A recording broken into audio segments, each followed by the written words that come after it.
almost gave up on this country when I realized that nobody was talking about SML.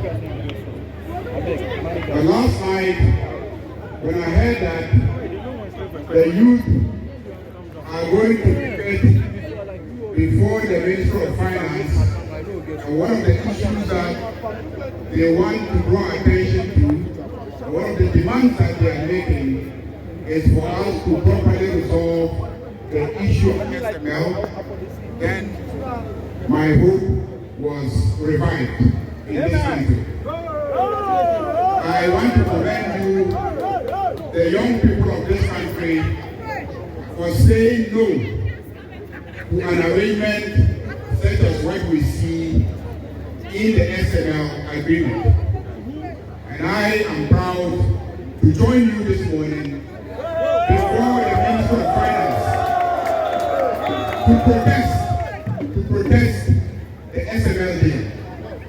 Let me explain in very simple terms what the problem is with the SML deal.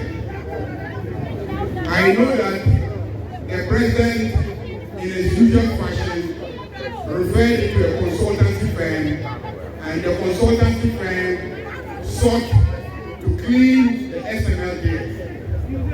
But I have a very simple question for the Minister of Finance. If they can come out and explain to me today, then I know that they have a case. What is the SML arrangement about?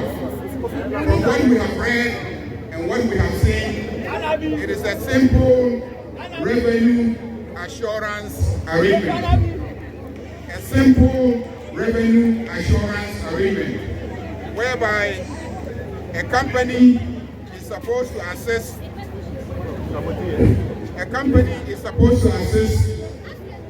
the revenue agencies to improve on the revenue, and then they will take a percentage, the so-called improved revenue. Now, let me ask a very simple question. For the revenue agencies themselves, that is GRA. For the revenue agencies themselves, that is GRA. For GRA to be able to retain, a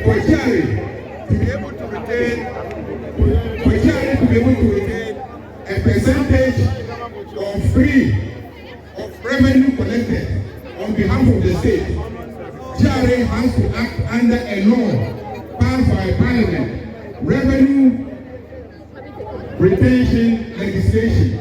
Parliament has to pass a law saying that GRA can retain 3% of the revenue collected.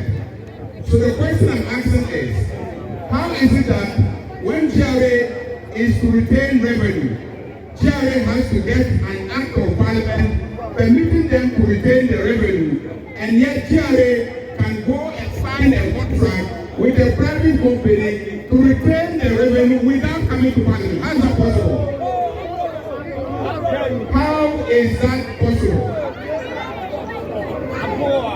And a consultancy of international repute is able to write an opinion and justify this arrangement.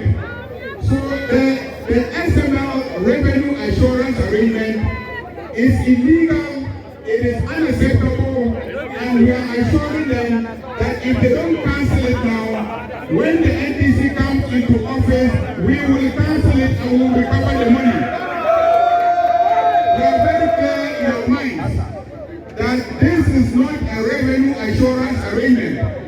This is a clear revenue stealing arrangement, and we are against it. And so when the young people of this country, whose future is being mortgaged through such callousness, are fighting against such arrangements, we have a moral authority to be here to stand with them and fight this arrangement.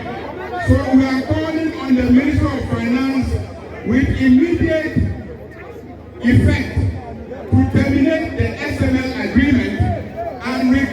the revenues that have been looted by this company. Because we need these revenues to take us out of the financial quagmire that we find ourselves as a country. Every state institution is collapsing. The finance ministry itself is suffering today because its bread basket, which used to assure it of revenue every year to stabilize our currency, the almighty Cocoa Board itself has collapsed. If Cocoa Board can collapse under the NPP administration, I can understand why every other institution is collapsing. And it is high time that the young people of this country take up the fight to ensure that we prevent them from collapsing our country. People are saying, oh, wait for elections. I don't think that we have the time to wait for elections. 3 months, the damage that they would have inflicted on this country, in 3 months alone, in their desperation to wipe us of every asset before the elections. I can assure you that if the young people are going to wait for elections, by that election, this ruthless government will have stolen everything, from land